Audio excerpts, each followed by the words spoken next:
The discovery beneath the ice.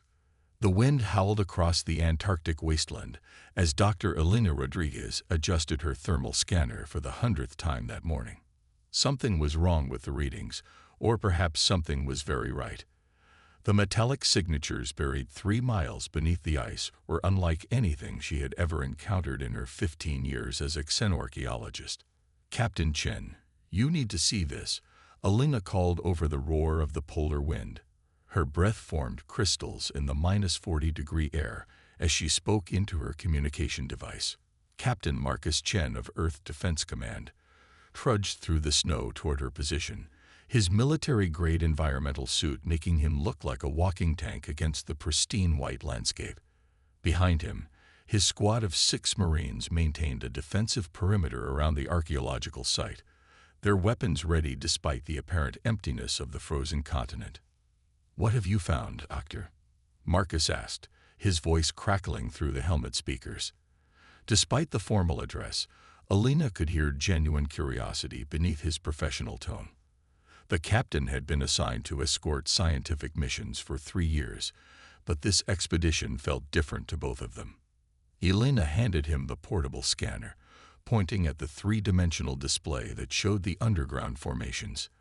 "These structures are massive, Captain. Each one is approximately 8 kilometers long and 2 kilometers wide.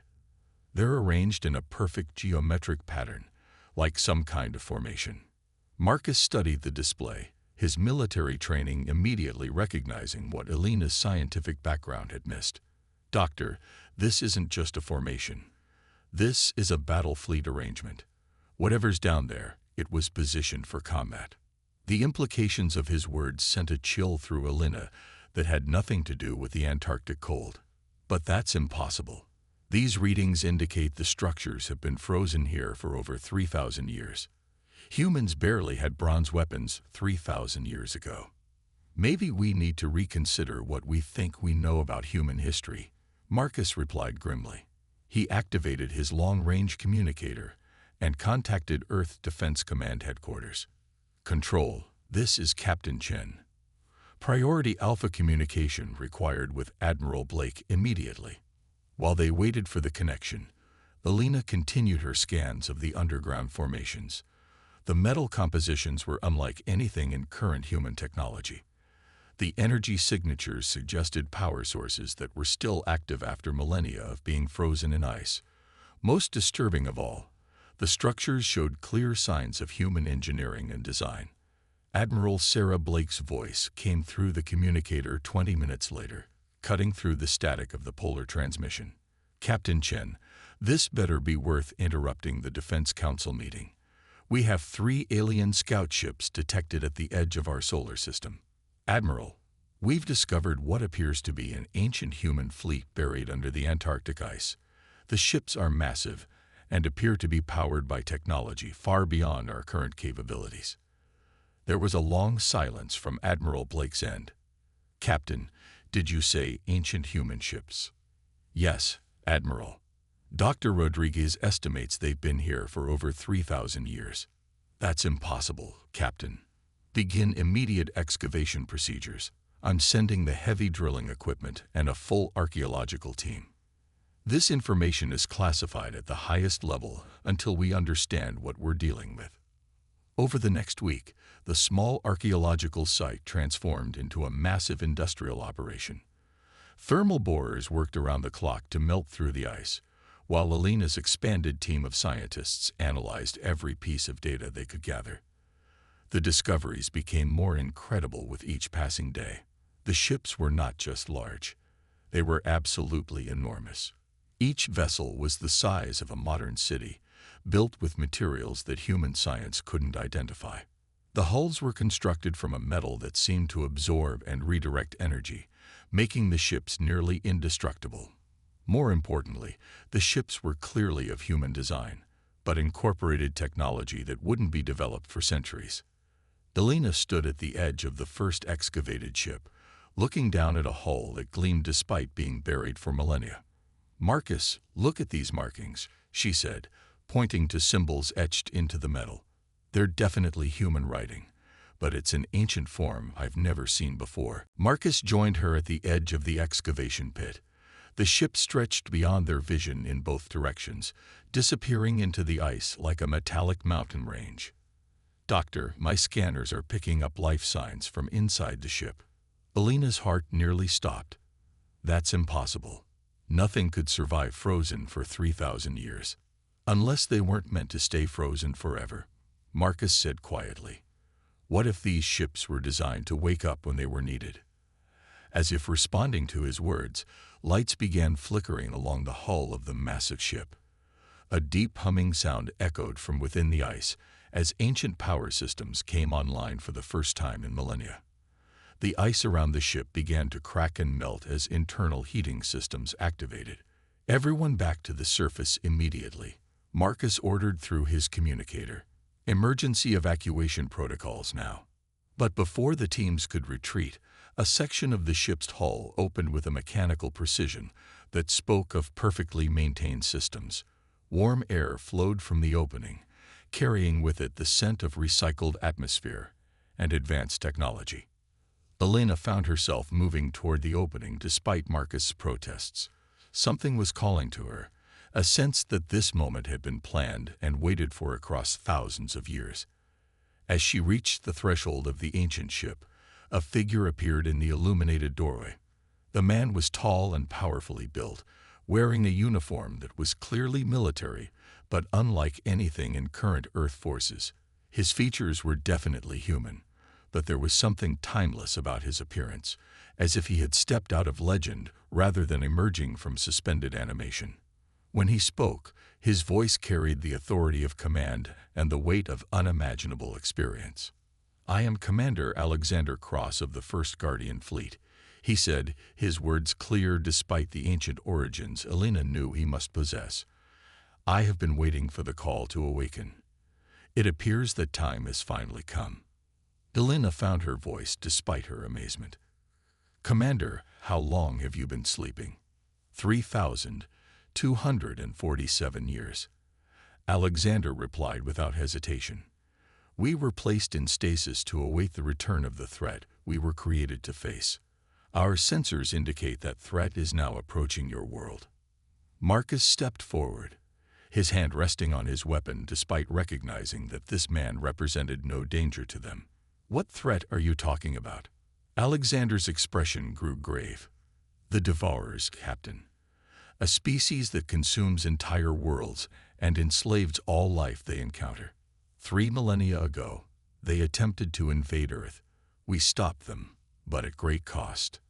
Our civilization was forced to abandon the surface world and enter stasis, waiting for their inevitable return."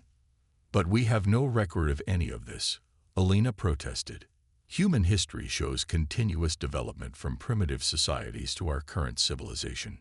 "Because that was the plan," Alexander explained. "After the Great War, the survivors realized that knowledge of our advanced technology would lead to its misuse. The Guardian Fleet was buried and hidden, while humanity was allowed to develop naturally on the surface. We remained as sleeping protectors, waiting for the day we would be needed again." As if to emphasize his words, alarm signals began sounding from Marcus's communication equipment. Admiral Blake's voice crackled through with urgency that had been absent from their previous conversations. "Captain Chen, return to base immediately. The alien scouts at the edge of our system have been joined by a massive fleet. We're looking at over 500 ships heading directly for Earth. Estimated arrival time is 72 hours. Alexander listened to the transmission with grim satisfaction. "The Devourers have returned, as we knew they would. Captain, how many ships does your current military possess?" Marcus hesitated before answering. "Approximately 200 vessels, Commander. But they're not designed for fighting a fleet of that size." "Then it is fortunate that the Guardian Fleet has awakened," Alexander said. "Each of our ships carries enough firepower to destroy a small moon, and our defensive systems can protect entire continents. We were built specifically to face this threat." Alina looked between the two military men, her scientific mind struggling to process the implications of what she was hearing. "Commander, How many ships are in your fleet? 57 vessels, each crewed by 10,000 personnel in stasis. Alexander replied. We represent the combined military might of Earth's most advanced civilization, preserved across millennia for this exact moment. The ice continued to crack and melt around them as more Guardian ships began their awakening process. Lights flickered on across the Antarctic landscape as an entire buried city began to emerge from its frozen sleep. Elena realized she was witnessing the most significant moment in human history, the revelation that their species had faced and defeated threats beyond their current imagination. Commander, what do you need from us? Marcus asked, his military training overriding his amazement.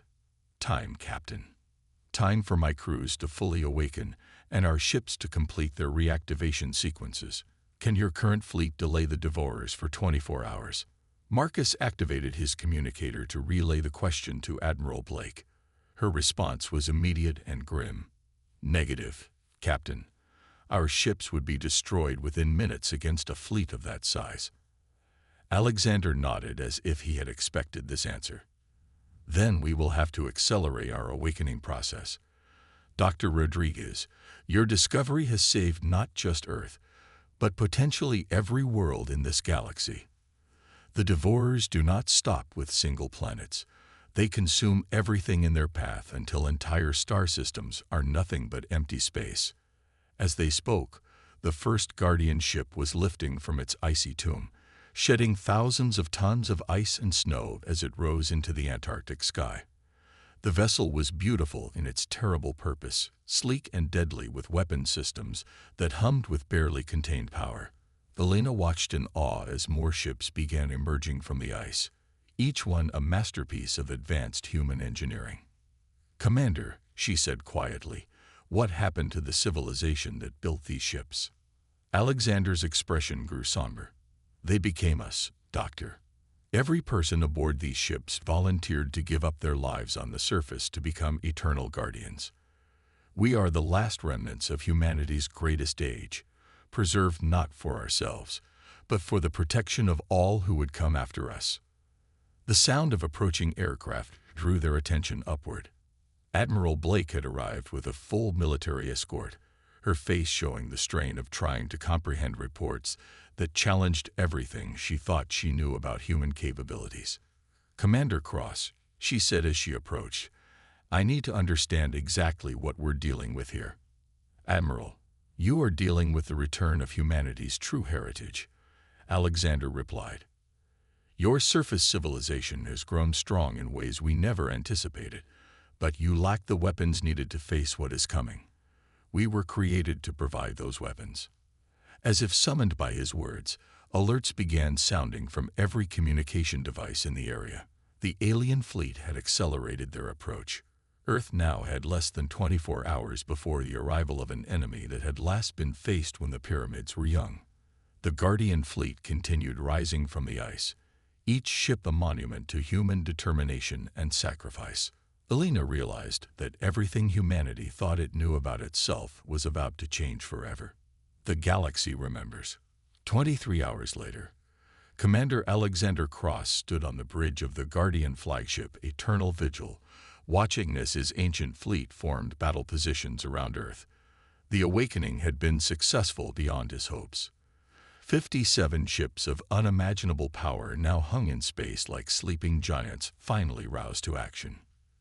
Commander, the enemy fleet has dropped out of hyperspace at the edge of the solar system, reported Lieutenant Sarah Kim, one of the newly awakened Guardian officers.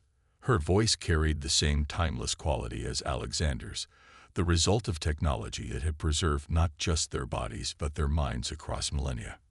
How many ships? Alexander asked, though he suspected he already knew the answer.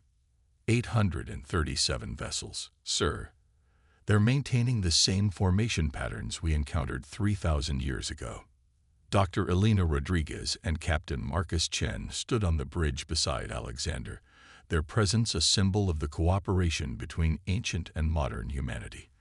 Elena had insisted on being present for what she called the most significant moment in galactic history, while Marcus represented the Earth Defense Command's commitment to supporting the Guardian fleet. "Commander," Elena said quietly, "are you certain 57 ships can face over 800 enemy vessels?" Alexander smiled grimly. "Doctor, you're thinking in terms of current military doctrine. The Guardian fleet was designed to face impossible odds. Each of our ships possesses weapons that can shatter planets and defensive systems that can withstand the destruction of stars." Admiral Blake's voice crackled through the communication system from Earth Defense Command Headquarters. "Guardian Fleet, this is Admiral Blake. Our long-range sensors show the enemy is preparing to advance toward Earth. What are your intentions?" "Admiral, we intend to do what we were created to do," Alexander replied. "We will stop the Devourers here, as we stopped them before. But this time, we will ensure they never threaten any world again." As the massive alien fleet began moving toward Earth, something unexpected happened. Ships from across the galaxy began dropping out of hyperspace around the solar system. But these were not reinforcements for the Devourers. They were alien vessels from dozens of different species, all taking positions alongside the Guardian fleet. "Commander, we're receiving transmission from the approaching alien ships," Lieutenant Kim reported with surprise in her voice. "Put them through," Alexander ordered. The bridge speakers filled with a voice speaking in flawless but accented human language. "Guardian Fleet, this is Ambassador Zarath of the Altarian Republic. We have come to stand with humanity as you once stood with us." Alexander's expression showed recognition and something that might have been relief. "Ambassador Zarath, it has been long since our species spoke. 3,000 years, Commander Cross," the alien ambassador replied. "We have not forgotten what humanity sacrificed to save our worlds from the Devourers. When we detected the Guardian fleet awakening, we knew the ancient enemy had returned. We will not allow humanity to face them alone again." More alien voices joined the communication channel. Representatives from the Vegan Confederation, the Centauri Alliance, the Outer Rim territories, and dozens of other civilizations that Elena had never heard of before. Each one spoke of ancient debts to humanity, of times when Guardian ships had appeared to save their worlds from destruction. Elena listened in amazement as the scope of humanity's ancient influence became clear. "Commander, how many species did your civilization help?" "We were guardians for the entire galaxy, Doctor," Alexander replied. "For over 1,000 years, wherever there was injustice or extinction threatening innocent life, Guardian ships would appear. We asked for nothing in return except the promise that these species would help others when they were able." Captain Marcus Chen studied the tactical displays showing the growing Allied fleet. "Commander, we now have over 300 ships from Allied species positioning alongside your fleet. The odds are becoming more even." "The odds were always in our favor, Captain," Alexander said with quiet confidence. "The Devourers are powerful, but they fight only for consumption and destruction. We fight for the protection of all life in the galaxy." The enemy fleet had reached the outer planets and was accelerating toward Earth. The lead Devourer vessels were massive dark ships that seemed to absorb light rather than reflect it. They moved with predatory grace, confident in their overwhelming numbers. "All Guardian ships, this is Commander Cross," Alexander announced over the fleet communication system. "Remember why we sleep. Remember why we wake. Today we fulfill the oath we took 3 millennia ago." Elena watched in fascination as the Guardian ships began to change. Weapon systems that had been dormant extended from hidden recesses in the hulls. Energy barriers that could protect entire continents formed around each vessel. Most amazingly, the ships themselves seemed to become more solid, more present, as if they were transitioning from normal matter into something far more fundamental. "Dr. Rodriguez," Alexander said, "what you are about to witness is technology that your current civilization will not develop for centuries. We learned to manipulate the basic forces of reality itself." The battle began when the Devourer fleet reached Mars. Their lead ships opened fire with weapons that could melt continents, streams of energy that had destroyed countless worlds across the galaxy. The Guardian fleet met them with responses that defied Alina's understanding of physics. Guardian ships fired weapons that didn't just destroy enemy vessels, but seemed to erase them from existence entirely. Reality around the battle zone twisted and bent as forces beyond normal matter were brought to bear. When Devourer ships tried to use their own reality-warping weapons, the Guardian vessels simply negated the attacks, their defensive systems operating on principles that treated the laws of physics as suggestions rather than absolutes. "How is this possible?" Elena whispered, watching as a single Guardian ship destroyed an entire squadron of enemy vessels with a weapon that appeared to fire pure mathematics. When your civilization advanced to the point where survival required transcending normal limitations, Alexander explained, we learned to work with the fundamental code of the universe itself. We became more than human in our technology, but remained human in our purpose. The Allied alien fleet fought with courage and determination, but Elena could see that their role was largely supportive. The Guardian fleet was handling the majority of the battle with an efficiency that spoke of weapons and tactics developed specifically for this enemy. "Commander, the Devourer command ship is attempting to retreat," Lieutenant Kim reported. "Not this time," Alexander said grimly. "Target their hyperspace engines. We end this threat permanently." The Guardian flagship fired a weapon that Elena could only describe as organized impossibility. The beam struck the massive Devourer command ship and did something that her scientific mind couldn't process. The enemy vessel didn't explode or disintegrate. It simply stopped existing, along with the small section of space-time it had occupied. The remaining Devourer ships found themselves trapped as Guardian vessels used their reality manipulation technology to prevent any escape. What followed was not so much a battle as an execution. The ancient enemy that had threatened the galaxy for millions of years was systematically eliminated with weapons that operated beyond the normal understanding of warfare. Within 6 hours, the threat that had once forced humanity's greatest civilization into stasis was completely eliminated. The Guardian fleet had not lost a single ship, and Earth remained untouched by enemy fire. As the last Devourer vessel was erased from existence, Alexander turned to Elena and Marcus. "It is finished," he said simply. "The galaxy is safe." Ambassador Zarath's voice came through the communication system, joined by dozens of other alien representatives. "Commander Cross, humanity has once again saved us all. How can the galaxy repay this debt?" Alexander considered the question for a long moment. "By remembering, Ambassador. By ensuring that the knowledge of what we faced here is passed down through the generations, and by understanding that the Guardian fleet will always be here, waiting in the cold darkness, ready to protect all life when it is threatened." Dr. Elena Rodriguez looked out at the stars, understanding finally dawning on her.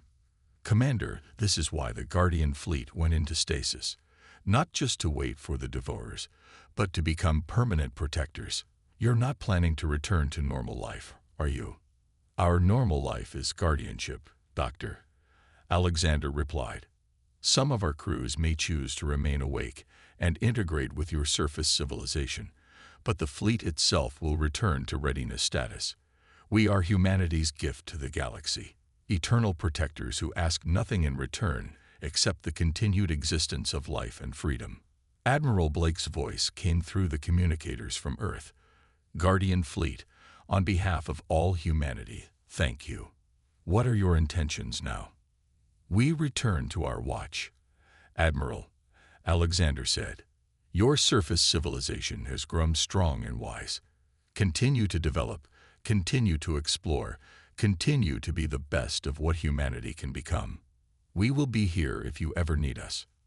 As the Guardian fleet began moving back toward Earth, the Allied alien ships formed an honor escort. Elena realized she was witnessing the birth of a new galactic order, one where humanity's role as protector was not just accepted, but celebrated by every species that valued freedom. "Commander," she said, "what message should I give to the people of Earth about what happened here?" Alexander smiled, and for the first time Elena saw not just the ancient warrior, but the human being who had sacrificed everything for the protection of others. Tell them that they are part of something greater than they ever imagined, Doctor. Tell them that humanity's greatest strength has always been our willingness to sacrifice for others. And tell them that as long as there are humans willing to stand guard in the darkness, the light of civilization will never be extinguished. The Guardian fleet descended back toward Earth, returning to their vigil beneath the ice. But Alina knew that everything had changed. Humanity now understood its true heritage and its cosmic responsibility. They were not just another species reaching for the stars. They were the guardians of all who shared those stars with them. As the ancient ships settled back into their frozen tombs, Alina understood that they were not endings but beginnings.